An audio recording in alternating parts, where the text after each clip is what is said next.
Hi అండి అందరికీ. నేనైతే ఇక్కడ తుప్పు పట్టిన పొయ్యి చూపిస్తున్నాను కదా! ఈ పొయ్యికి ఏం చేస్తుంది అని అనుకుంటున్నారు.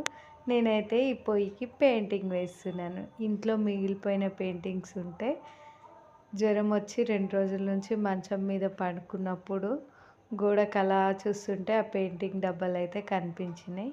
ఇంకా పొయ్యి కూడా పాపం తుప్పు పట్టిపోయిందని చూసి ఇంకా పడుకొని పక్కలు నొప్పిలేస్తున్నాయని లేచి కూర్చున్నప్పుడు పొయ్యి గుర్తుకొచ్చింది. ఇంకా చేసేదేం లేక పెయింటింగ్స్ అయితే వేయడం స్టార్ట్ చేశాను.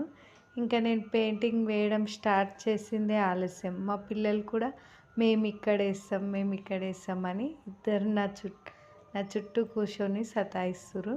ఇంకా మొత్తానికైతే తుప్పు పట్టిన పొయ్యిని కొత్త పొయ్యిలా అయితే చేసేసాను. ఐడియాస్ అన్నీ మంచంలో పడున్నప్పుడే వస్తాయి. అదేందో మంచంలో వండుకున్నప్పుడేమో తొందరగా లేవాలనిపిస్తుంది, లేచినప్పుడేమో పండుకోవాలనిపిస్తుంది. నా లెక్కనే అనిపిస్తుందా అందరికీ చెప్పండి.